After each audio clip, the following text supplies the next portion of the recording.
I'm William Bierman, and I'm against eliminating the buffer. And I think the city's Department of Community Development is too zealous in trying to bring new businesses into this town. On November 24th, 2020, along with many of my neighbors, I urged the Planning and Zoning Commission to refrain from eliminating all conditions on the zoning for 3830 East Loman Avenue, which abuts a residential zone. At the behest of the Department of Community Development, the commissioners ignored us and approved unconditional high-intensity commercial zoning for that property. Having some foresight back then, I also urged the Planning Commission to ensure that a marijuana store could not be opened there, but they rejected that request too, and so subsequently did City Council. I argued that since the property is located next to a liquor store, the location of a marijuana store next to the liquor store would create an attractive nuisance, which you might call an intoxication zone, near our neighborhood. Now, guess what? There's a sign on the property that at 3830 East Loman announcing that a marijuana store is coming soon.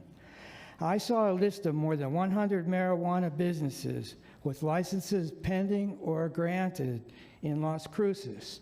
If we have that many licenses, why do we have to relax our law to allow more?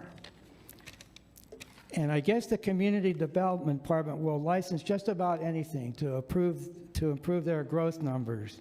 They even licensed a, quote, home occupation, unquote, a biohazard cleanup business with a big truck and a billboard in the middle of a block in our neighborhood. Toxic hazard waste business. They'll permit anything. Thank you, Mr. Bierman. Next.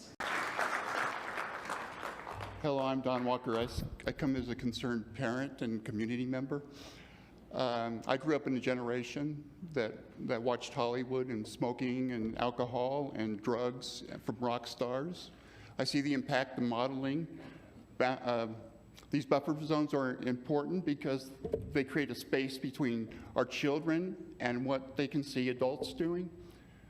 But the impact of the decision is more, the boundaries aren't so important as the modeling. As a parent for my children that I raised here in Las Cruces, I had 9. What I modeled was more important than anything else because I wanted to set a good example of what a good citizen did. So I didn't smoke, I didn't use drugs, I didn't use alcohol because I wanted my children to have a happy life. And the decision you make, I played football with a guy named Gilbert Sotero here at Las Cruces High School. I went to his funeral when he was 40-something years old because he became an alcoholic and he died from it. And you talked about smoking.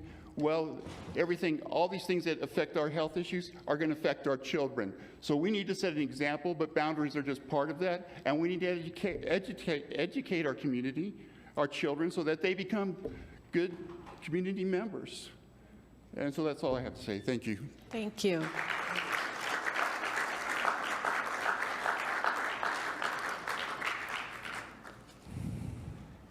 Good afternoon, Mayor Pro Tem, councilors. My name is Rob Wood. I noticed it was never noted that this is a controlled substance we're talking about. This isn't a burrito stand or a clothing store that we're talking about. This is something that is controlled like alcohol. So I have a couple of questions. First, since the city licenses cannabis dispensaries, they must have an idea as to what the right number of dispensaries for a city of our size and demography is.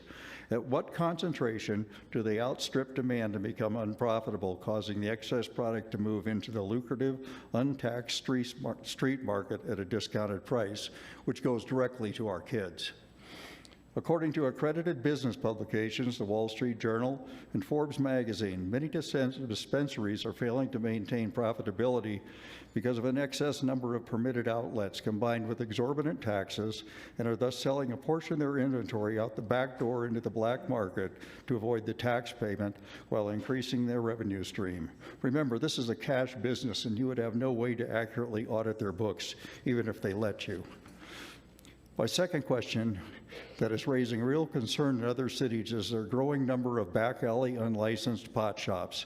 These illegal operations are prime targets for robbery because the thieves get both the cash and the easily saleable product. Plus, the operators are not going to call 911. Please keep the 300-foot buffer for all residential dwellings. Thank you for your time. Thank you.